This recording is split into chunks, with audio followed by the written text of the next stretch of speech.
Thank you all so much for coming. This is a super exciting event. I'm Mark Brender, National Director of Partners in Health Canada. And as we begin this evening, we acknowledge that we are gathered on the traditional territories of the Anishinaabe, the Haudenosaunee Confederacy, the Wendat, and Mississaugas of the Credit First Nation. This area is protected by the Dish with One Spoon Wampum Belt Covenant, an agreement between the Haudenosaunee and Anishinaabe to share and care for the resources of the Great Lakes region in peace. Today, Toronto remains home to many First Nations, Inuit, and Métis people, and during this week, during Treaties Recognition Week, we are reminded that treaties are living agreements that call for all of our ongoing care, accountability, and reflection. And we're very grateful today to we have many activists here, many people here, so a few people in the front row, as well as Trevor Stratton, a really wonderful activist, a citizen of Mississaugas of Credit First Nation, and we welcome Trevor to come up and give us a welcome. Thank you.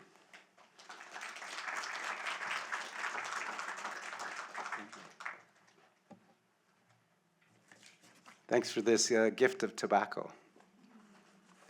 We use it as a very important medicine. We put it in a pipe and we'll smoke it for different reasons. The pipes have different ceremonial jobs to do out there.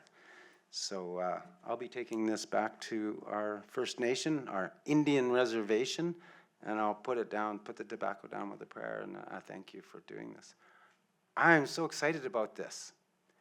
I actually offered to come and do the welcoming because I met these wonderful activists and academics and movers and shakers globally, and still meeting more today. My name is Trevor Stratton. I live on the reserve on Mississaugas of the Credit First Nation. 35 years ago, I was diagnosed with HIV. So this is really dear to my heart to meet like doctor activists. I was always intimidated, like, what do they know about HIV? They're just doctors. But I've met so many like doctors with big hearts and people in academia and just political leaders who aren't just button pushers and box checkers, but actually lead from the heart, and that means a lot to me, and it means a lot to my community. I'm 60 years old now. My mother was born and raised on the reserve. She went to the one room schoolhouse on the reserve, which is still up the road from me. My dad was fifth generation English Canadian. So that's why you got a pink Indian in front of you here, eh? And my mom was actually very light-skinned as well, because there was French in the blood as well. But her father was Anishinaabe, Mississauga, which is from our community, and my grandmother, her mother was Haudenosaunee. She was Mohawk. Haudenosaunee is the Six Nations Confederacy. It has 6 different nations, and the Mohawk Nation is one of those. So I'm Mohawk, I'm Ojibwe, I'm French, and I'm English. So that's, I don't know if you're from Canada, you know about the War of 1812. It's all like in my blood, so you got it all right here. But for Indigenous people, our rates of HIV are actually quite high. They're almost like 20% of new infections. We're about 5% of the population in Canada. And that's a direct result of, colonization. And South Africa and Canada have a lot in common. Not only the parliamentary, governance system, English parliamentary system, but, this whole tribal homelands and all of this stuff, and people coming from another place and making the rules for us. So, and it drives up rates of HIV. But I'm not here to talk about that. I'm here to welcome you to the territory. You should know that we used to live on the Credit River in Mississauga. And the Credit River, we used to be called the Good Credit Indians because we were one of the first communities to start understanding what this money thing is all about and trading money for things. And because we used to trade goods, I'll give you this and you give me that. And this money thing representing this trust. This was very confusing. So we started understanding that, and we would borrow money and pay it back for our farming, and so we became the Good Credit Indians. And there was a credit union down there on the Credit River, so that's why we're Mississaugas of the Credit River, but we moved 170 years ago when no one knew the language. No one knew how to speak Anishinaabe. And our chief was called Reverend Peter Jones. So there's a lot of influences, you know, from Europe and from other places in our communities. But now we're reclaiming that, and we're becoming healthier. And now that in the last couple of years since I moved back to my community, the traditional First Nations historical healthcare system is opened back up to me. You know, that was denied from us. It was illegal for us to practice our traditions and speak our languages. And now we're reclaiming that. And part of our health, part of my health, living and thriving with HIV is embracing my culture and knowing who I am, and knowing spirit, and using a holistic approach to health. And where our definition is not of health is not the absence of disease, but thrivance. Is that a word? It is now. Thriving, living in bliss. And why? That's my right. You know, that's our right. Everyone's right is to live in bliss. So that's not just about getting rid of HIV. It's about human rights and justice. So one of the things that came to me during my, in this healthcare system is I found out what my name is, my spirit name. It's Binesio Deowan, which means Thunderbird heart. And I'm just learning what that means. And I've been sitting on the Thunderbird drum, the big drum. And that's medicine for us. Drumming is medicine. And these songs are ceremonies. And in these songs are our language.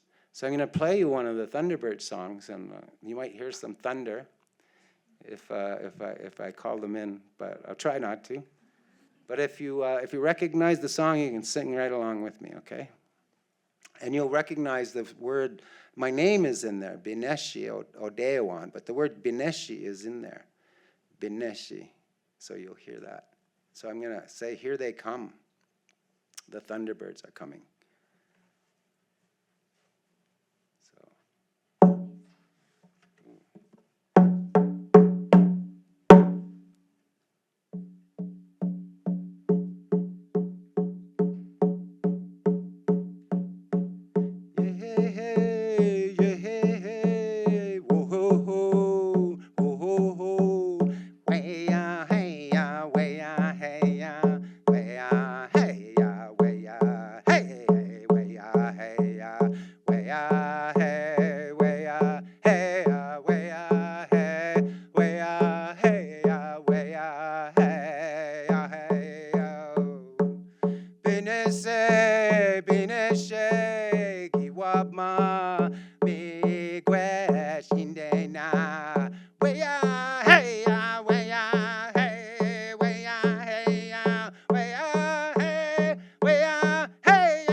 And welcome to the territory.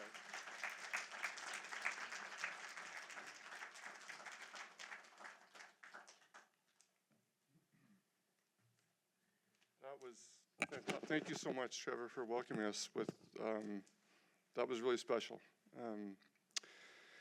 Thank you. And yeah, I was told not to read introductions because Zackie didn't like it the last time, so we're going to keep it very, very short.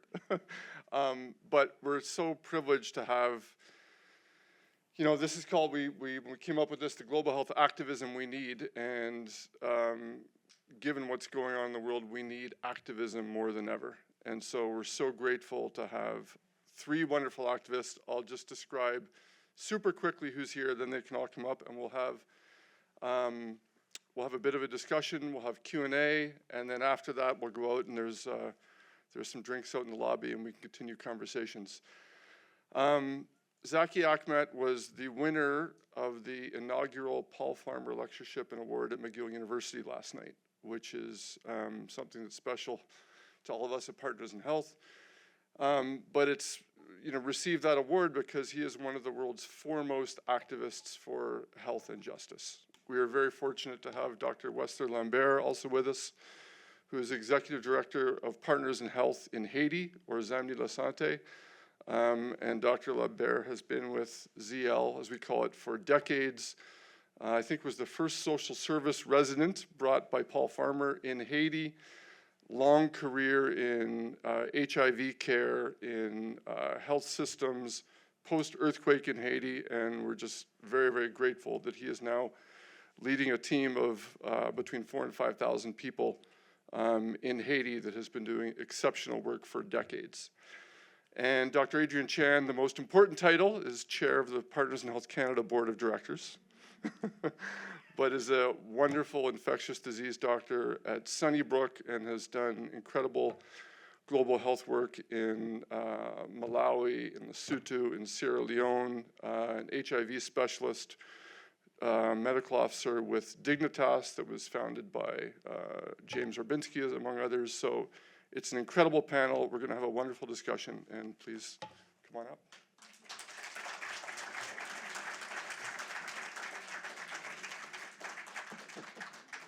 And so just again, really appreciate the time that that Zackie is spending with us. And it hasn't been this way for you, you know, for the past decade, really, until recently. And you just mentioned this is the first time these past few months this year that that T-shirt has come back. And I think people probably know a lot about that T-shirt, but would love if you could tell us why you brought it back. Well, is it on? Now it's on. Now it's on.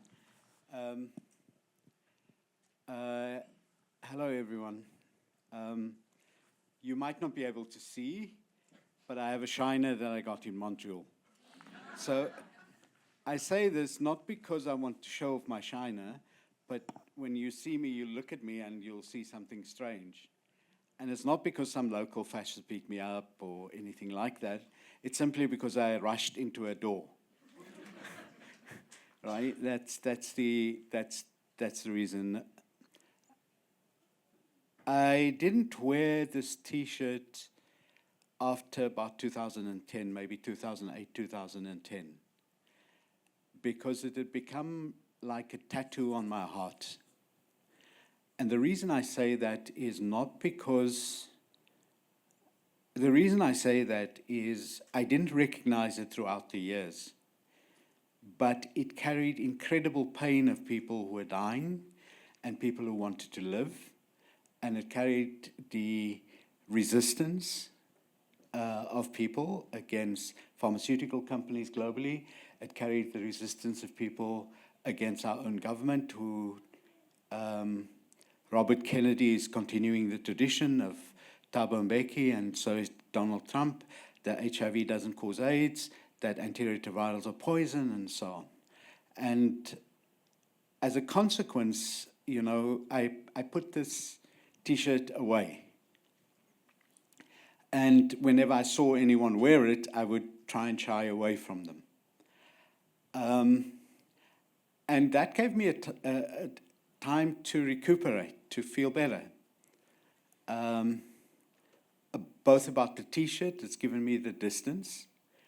But I'll quickly tell you a story of how the T-shirt and why the T-shirt.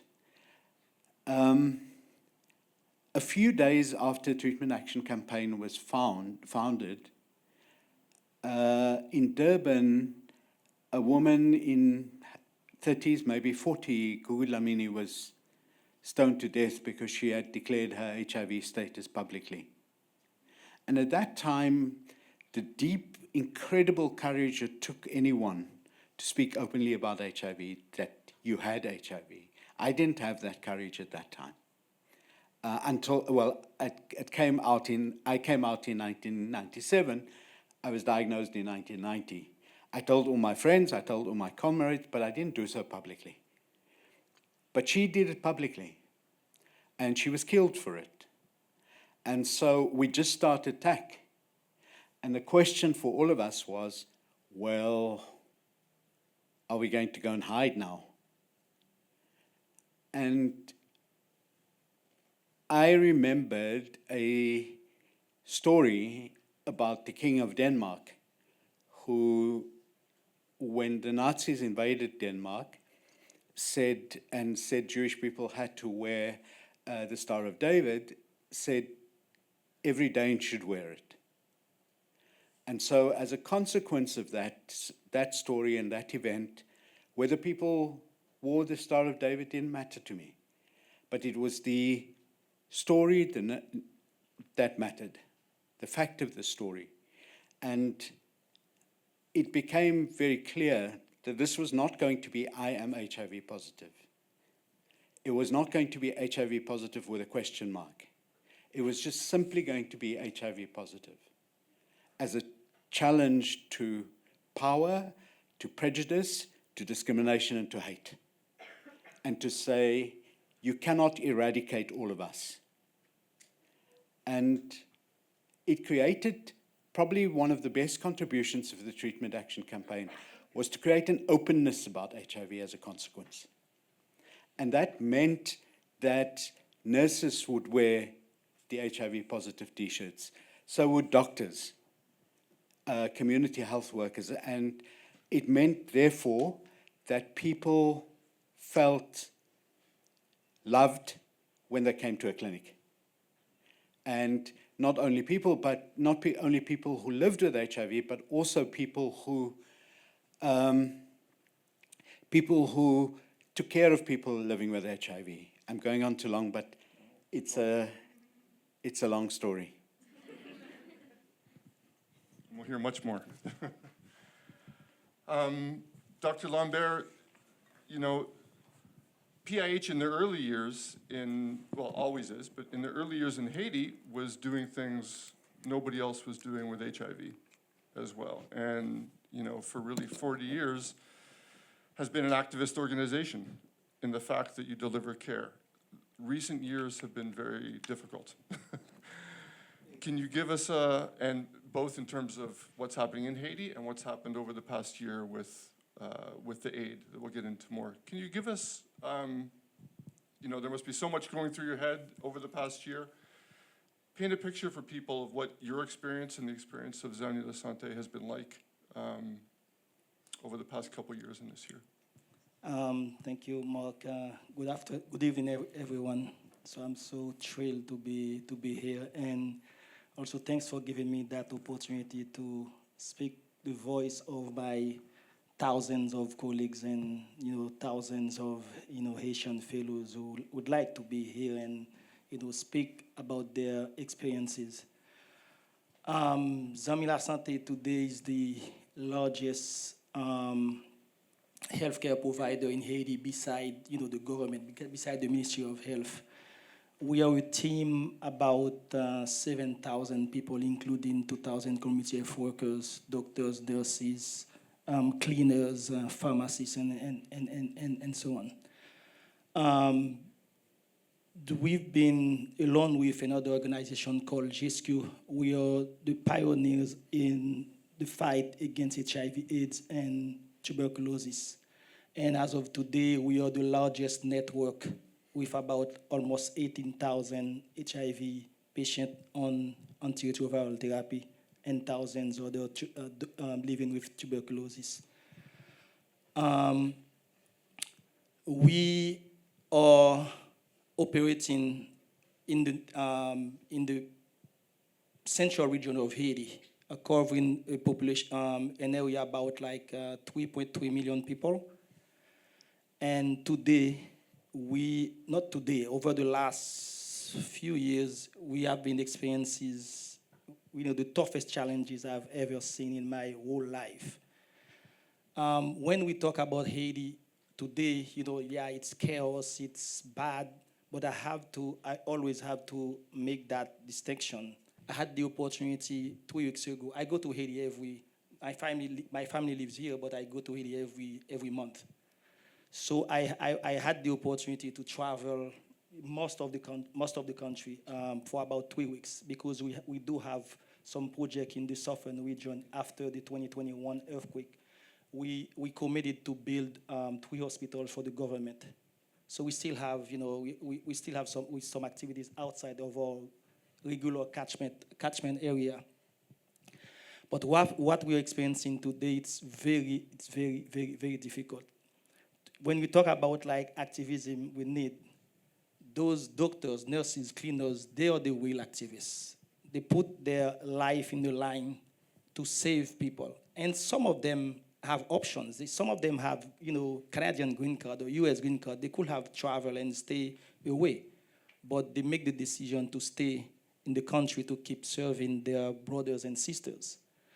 So it's been a very challenging, the last 2-3 years, and in particular the last 6 months. Those, I don't know, some of you might know about the Mirbalais Teaching Hospital, which is the largest teaching hospital of the country, which we have been forced to close, and we had to move hundreds of healthcare workers to other sites to help. Today, Port-au-Prince has about like 4 million people with the surroundings. 80% of health facilities in Port-au-Prince were forced to close. So just imagine where these millions of people go to have access to care. Many of them go to the central part of Haiti where we are operating the clinics alongside with the government. So this is very difficult, but we still have people very committed to keep serving. Thank you, and we'll hear more about that. Dr. Chan, PIH has always done global health activism, but one way we don't often talk about is that providing care in the context where we work, as Dr. Lambert said, is an act of activism. And I think you have seen what Paul Farmer used to call health deserts in your time, and you've seen what happens when those deserts are watered, in Sierra Leone, for example. Can you talk about the difference when you first went to Sierra Leone, I think, during Ebola, and where PH started work, what it looked like, and what it's like now, and how does that relate to how you think of activism as a health professional? Yeah, I think, one of the important things that PIH has done and that Paul in particular did was really take that idea that health and disease is not about pathology, right? It is, and I think as a care provider, one of the things we really need to understand is that how we provide care compassionately, with kindness, it has to be completely rooted in the experiences of the patients who live it and the communities who have to live through it. And this idea of accompaniment isn't just about like managing biomedical disease, but caring for people throughout their entire journey, but also understanding the context that has created the situation where people are affected with HIV or Ebola or tuberculosis. And so I think there are so many examples of where I think that journey has then continued at a higher level to actually policy change. In terms of health deserts, I think it's interesting meeting Zackie in person and also being with Wesler is just thinking about, it's crazy that PIH had to publish a study, right? That treating people with a disease actually works and makes them better, even if they're poor. And that study, which was from Haiti in 2001, when treatment was already available here in Canada, right? 1996, the first year I was in medical school. And what Zackie did with TAC, that was what was needed in order to get funding to some of these clinical deserts, because it was a desert. There was no treatment. When I showed up in Malawi, they had just started, many organizations, MSF, Dignitas, PIH, were all contributing to this response of trying to get treatment rapidly to the ground, even though it had been available like 10 years previously, right? And so I think it's amazing. You need political will, you need funding, but a huge amount can happen, right? In the 20 years from when I started working in Malawi until now, because of aid funding, I just want to put that out there, even though it's complicated, the life expectancy has increased by 20 years. 20 years. You know, people forget about that. In South Africa. Yeah, 900,000 people on treatment. There are a lot of things that don't work about development. I don't want to get into that. Like, there's all the people that write about it. But I think for health development, it's huge gains, right? Sierra Leone also, right? You know, when I was working for the WHO, I've actually never worked for PIH, which is, I'm just a super fan. So, but I was working,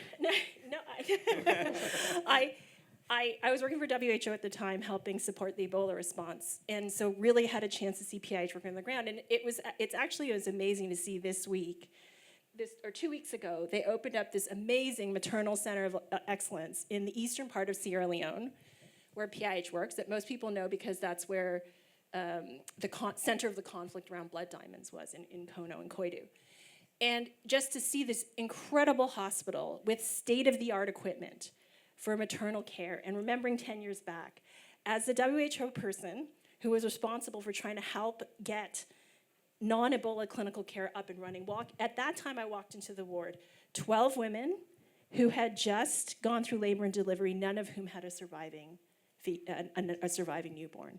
And to see what PIH has been able to do in terms of reducing maternal mortality, along with lots of other people, I think it's just, you shouldn't have to see it to believe it. And people should hear that, like, I think it doesn't take a lot, I think, to get things, to get people to where they are at, and to get health outcomes for what we would consider acceptable here, right? Yeah.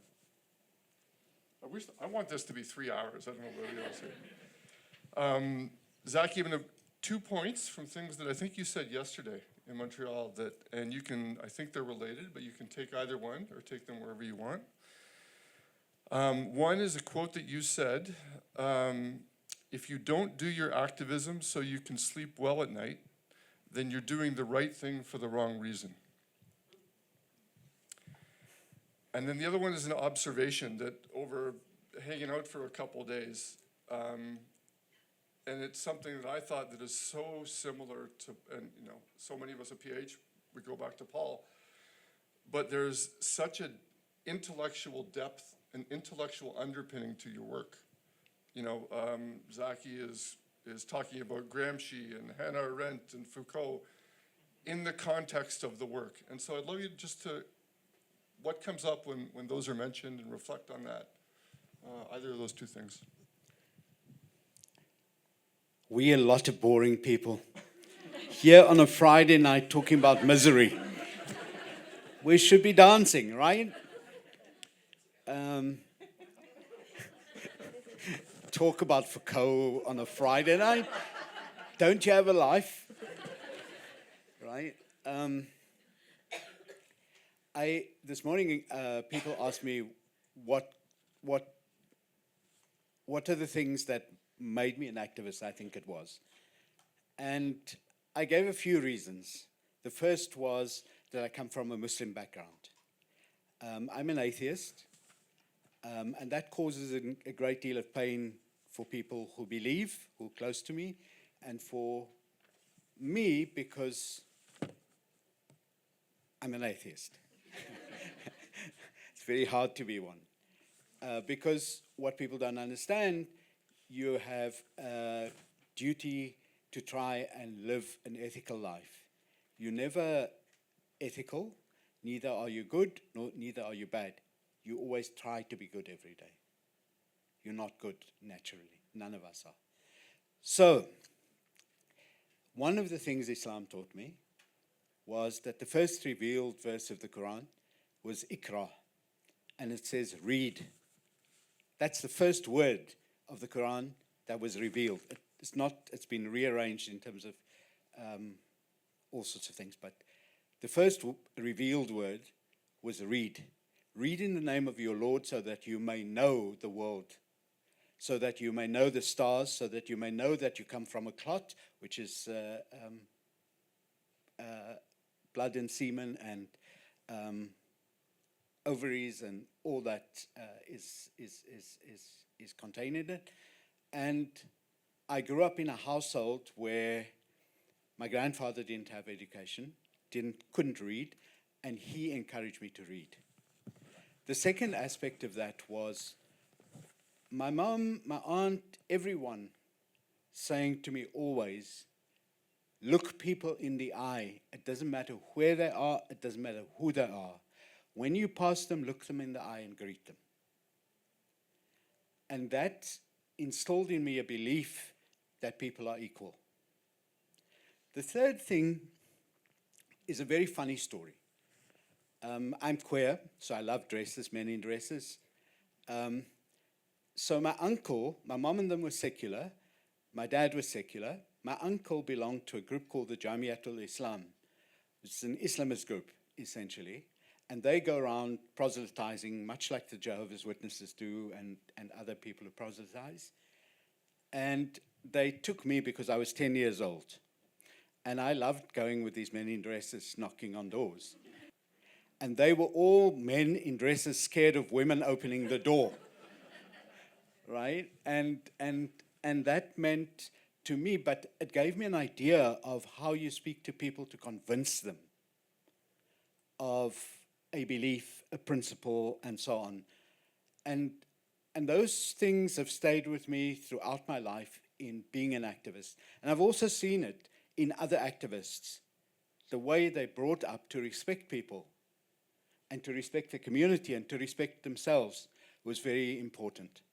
So that's an important part for me of being an activist. But I think the most important thing is this. I've lived with depression for a very long time. Since I was 10, I'm 63, so 53 years. The important part of it, of activism, is to give meaning to life, to give meaning to yourself, to be able to reflect on what you do.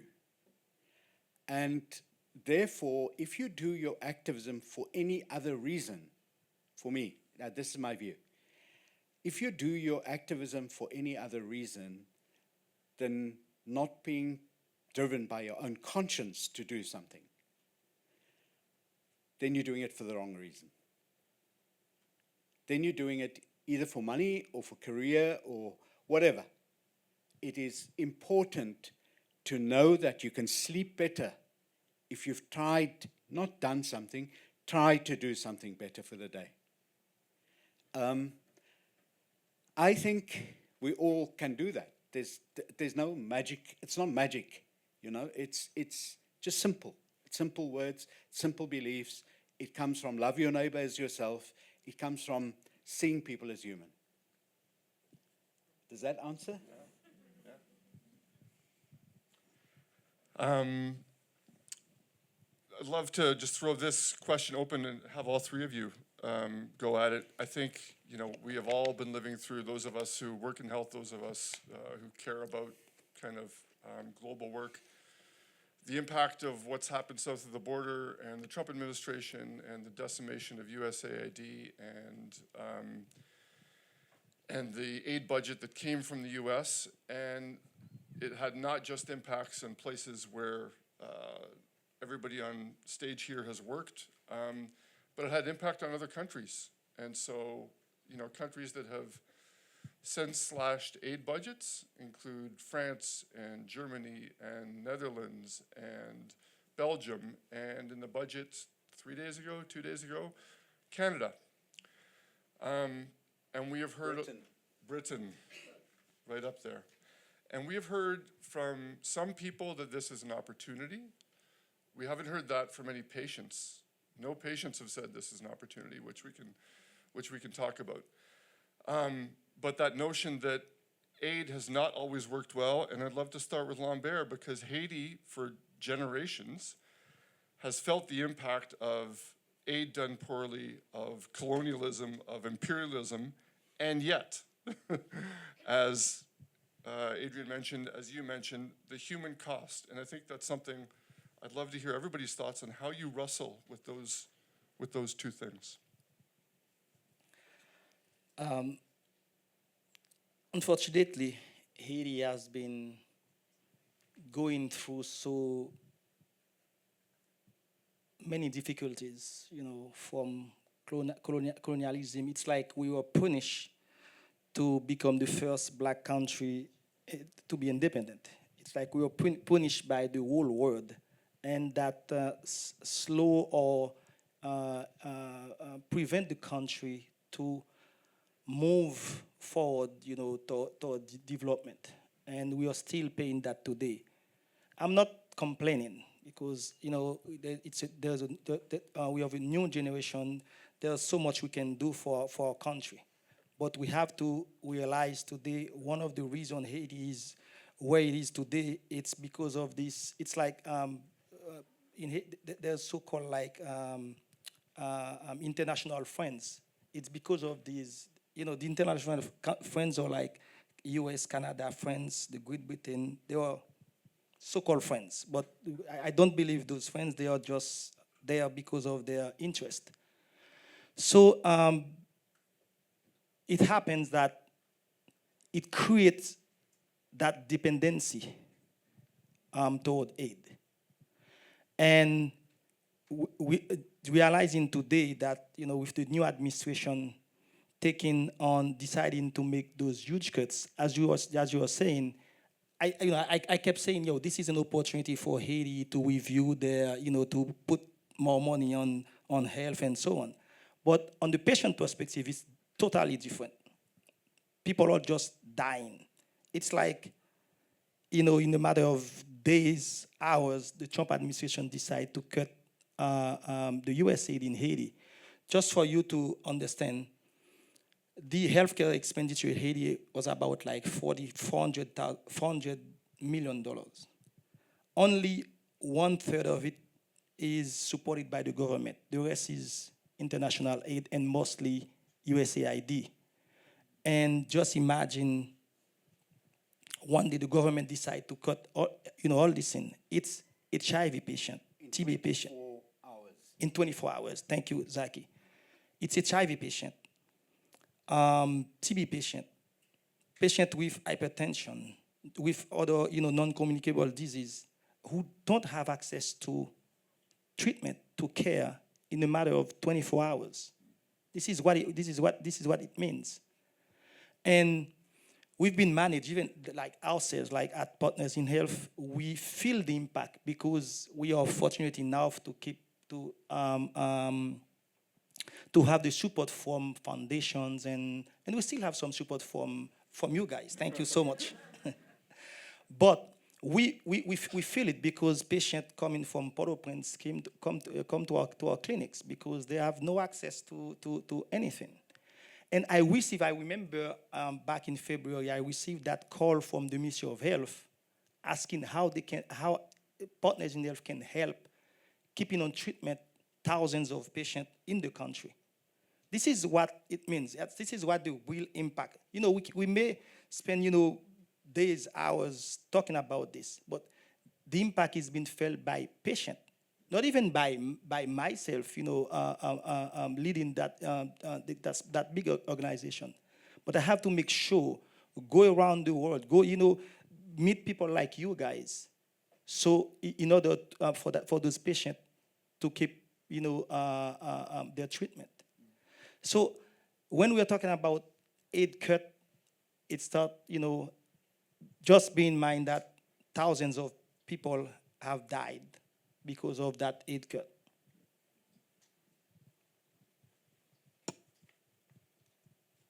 Yeah, I think it's so complicated, right? Like, I think there are, especially if you work in the sector, I think there's no doubt that there were a lot of inefficiencies, in particular with for some different countries have different purposes for how aid works. But in particular in America, it is very tied to American interests. And there's lots to be critical about. I don't know how honest I should be, but everybody knows that USAID was founded as a way of pushing forward American foreign interests, right? PEPFAR was funded because of issues around concerns about health security that might impact the US. they got bipartisan support because they were able to say, we're going to fund this through Beltway people, US agencies, US non-governmental organizations, in order to push out the work, right? So things needed to change because, you know, having a ton of American consultants that cost $1 gazillion, you know, I really hate them. where you know, Malawi has had amazing things, but 55% of their funding comes from global aid. They have like hundreds of strategic plans, right? In order to, so there are many issues. But I think this idea of throwing the baby out with the bathwater is just insane. We've all heard about it. You heard about it in Haiti. I heard about it from my colleagues in Malawi, where they couldn't reach anybody for months while they were trying to figure out, and that meant that patients couldn't go to the clinics that were being, although there was government staff, you know, there's just so many layers of how, and you know, we try to cooperate in the field because there's so many different players, but if you all build a house together and someone suddenly knocks out a whole wall, it causes major issues. So I think it's not to say that structural change didn't need to happen. There's a lot of opportunity for growth. Aid certainly needs to be decolonized. It has to be done differently in different countries depending on what their tax base is like or their ability to support things. But I think that decision-making was clearly done with this idea of that not all lives are equal. And it was so grossly obvious. And I think that's what I think is so challenging. And that's what we're all angry about, you know? Where to start? The medicines I take today, and many people take today, it costs me about 20 Canadian dollars a month. And it's the best first-line regimen. It's 1 pill a day. The side effects are minimum. It costs the government, I buy mine from a pharmacy. It costs the government less than 10 Canadian dollars a day. When we started our campaign, that cost about $10,000 a month. Sorry, I'm talking about a month, not a day. It cost about $10,000 a month. That's also what people in the US taking the same medicine today pay, or the US government pays on their behalf. Now, why the difference? Because of resistance. If we look at the reason people can be treated is because medicine prices came down.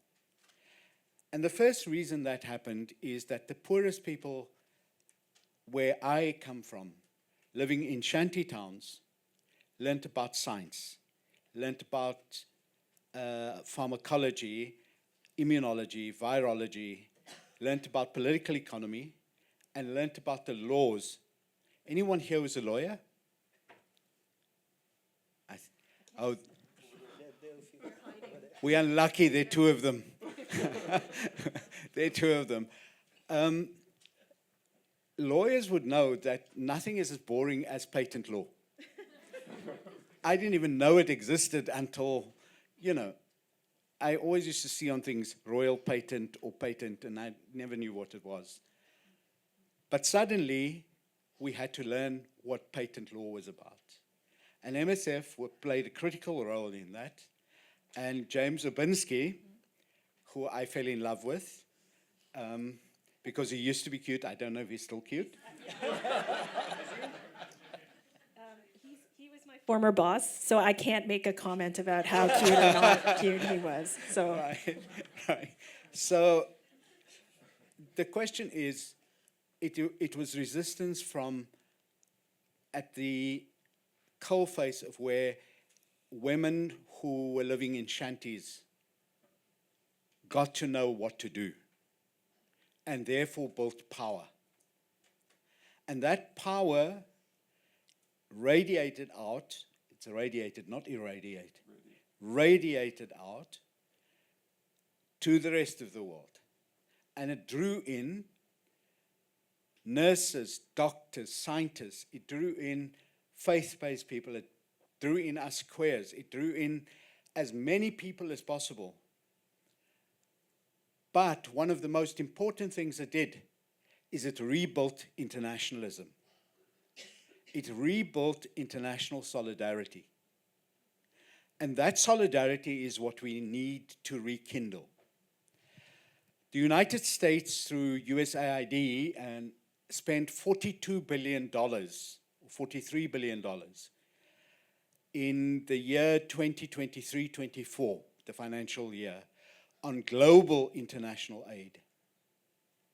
The outflows from our continent for debt repayment, both on capital and in terms of interest, we pay much higher interest than the United States, who's bankrupt in many ways, morally and in other ways. But the critical thing to remember is the outflow from our continent is $89 billion. Double the amount that the US spent on aid, where excluding 3 countries, Ukraine, Egypt, and Israel.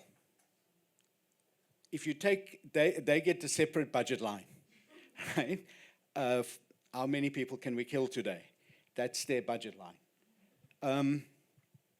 But if you look at the rest of the world, even less. The US spends more than the rest of the world put together. And therefore, our duty is to say, what are the financial institutions doing? How does the Chinese banks make profit? How does Goldman Sachs make profit? How does HSBC and so on? And what are the pressures that we need to put onto it? Now, that's an important thing for anyone who cares about global health, I believe. We have to be part of the movement to transform the global financial system. The second thing is taxation. On his first day in office, Trump cut international aid. On the same day, he announced that anyone that was going to implement the G20's agreement that global taxes need to be raised so that companies don't find a way of jumping from one jurisdiction to the next. He said anyone who does that to a US company will face sanctions from the US. Now, again, it is our duty to look at health, at water, at climate justice, at a range of things as global public goods. There are countries that will never have the economic capacity to pay for those goods. But there are countries that have too much of it. And so our duty is to share and to find a sharing through fairness, not take away and grab and then put it in corrupt leaders' pockets and they put it in other corrupt people's pockets. That's not what we need to do. We need a fair system. So my clinic is shut down, the one I attended in the public healthcare service. It dealt with queer people. It dealt with people who use drugs, with sex workers, and with there was one other group. Sex workers, trans people, generally queer people. But it didn't only give people ARVs. It counseled people for coming out. It assisted people who wanted to die by suicide. It assisted in PrEP. In fact, a large amount of its work was towards positive people trying to keep them from, negative people trying to keep them from acquiring HIV. That is all gone.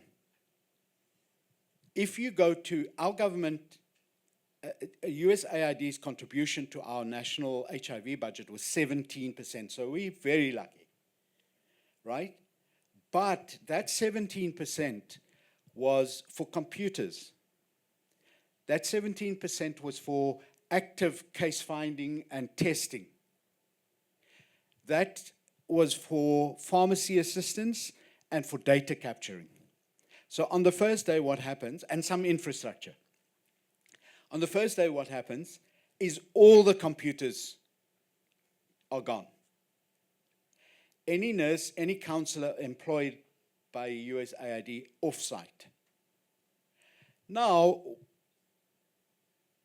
it is impossible virtually to keep up with the people on the system. In our country, we have over 6 million people living on treatment. 6 million, right? The data capturing for that every few months when people come in as they go through the system, just imagine that. Just tinkering with that and taking a small bit away would cause waiting lists to increase and so on, clinic time to increase and so on. All that has happened. With HIV, if I go off my medicines now, it is guaranteed that within 6 months, I am going to start getting some symptoms. Within a year, I could get, depending on how strong your immune system is, within a year, you can get desperately ill. 2-3 years, you're likely to be dead. There are about 20, 30 million people on treatment? Between 20 and 30 million people on treatment. 25. You sign a piece of paper and you put 20 million people on death row. When we were struggling for medicine, we were preparing to die. We didn't expect that we were going to live. But here, I suddenly found love. I got married. I got divorced. I had a divorce party. My ex-husband and I had a divorce party. You know, you can think about the world. You can start planning your life. You can take care of your children. The children aren't going to die before the parent. The parents aren't going to leave orphans behind. The public service will not lose its nurses, its doctors, its police, who all live with HIV, its teachers. The mining industry won't lose mining workers because everyone is now on treatment. Suddenly, you're preparing to die. Now, it's not simply about the physical, the virus coming back and ravaging your body. It is about what happens to your psyche, what happens to your imagination. Where am I going to be? How am I going to die? Who's going to look after me, or who's going to look after my mum when I'm gone? These are things that carry no financial value because it can't be calculated. And these are the things that make us human. So, for me, what helped us was internationalism. The activism that came from people like Tim McCaskill, who lives with HIV here, people like John Grayson, James, of course, but also, I'm talking about the people I knew. Sorry, not James, who I'm meeting tonight for the first time. But the internationalism of being with organizations like the Treatment Action Campaign and Pela Vida in Brazil and so on. The ability of activists to see that we have to act together meant that we beat the multinational companies together. It would have been impossible for us to do it alone. Today, we need each other more than ever because of hate and because of economic crisis. I'm talking too long. No, you're not. That was fantastic. I'm going to do one other quick question for Lambert and for Adrienne, and wherever you want to take it. Part of PAH is, and I think part of the question for a health profession is, how do we train health professionals to understand the expertise that lives in patients? You know, and how do we train, there's a University of Global Health Equity in Northern Rwanda that PAH built, and one of the things is that the doctors in the first year, they learn from community health workers, not from doctors. So they understand the environment. Do you have any thoughts on how do we train, inculcate the next generation of health professionals to also be advocates, to also be champions for the kind of things that Zackie's talking about? Unfortunately, before Paul died, 2 years ago now. Yeah. One of his main fight was to train the next generation of doctors, nurses in the countries where PIH is operating. And this is what, this is why one of the unique program of, the Mirabal Teaching Hospital in Haiti, the UGHE Butao Hospital in Rwanda, and now it's going to be the MCOE in Sierra Leone, is to have training programs for residency. And one of the landmarks of these training programs is social medicine. It's how, to train doctors, nurses, pharmacists, and healthcare workers in general, how to see patients from the patient perspective, how to understand the social determinants of the social determinants, how they affect the health of the patient. This is a new approach. I've been trained in, I'm a doctor by training, and I've never, seen patients the way Paul taught us to do it. Because what I learned is to, put my, white stethoscope, white coat, and sit in my clinic, see a patient, and get well paid, and go out and have a nice social life.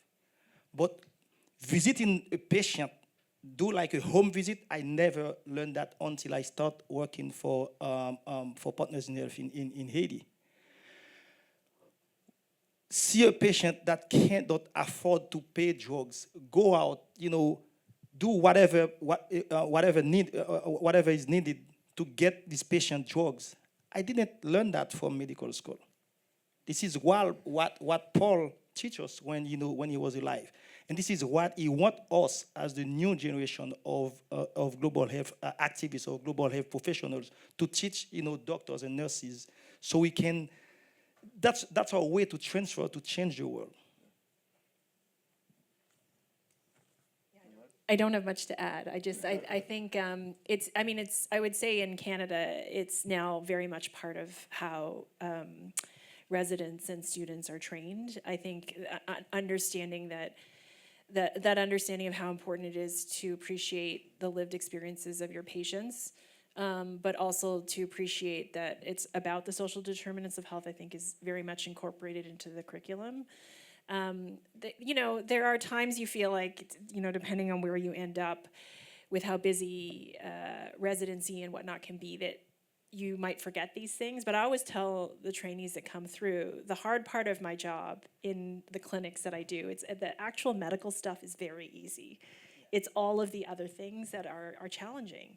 And if you don't have appreciation for it, you won't be able to address the barriers that I think people have towards accessing care. I think one of the things that's really amazing about what PIH does is that work on training professionals.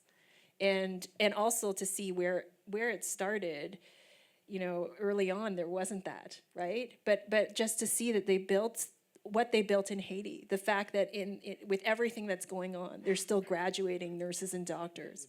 Just think there's gangs in the street, and you're graduating nurses and doctors. It's amazing. Yeah, it's incredible. And I think the work that's being done in Rwanda around that, I think, is so critical, and so I think it's good. It's good. It's all good.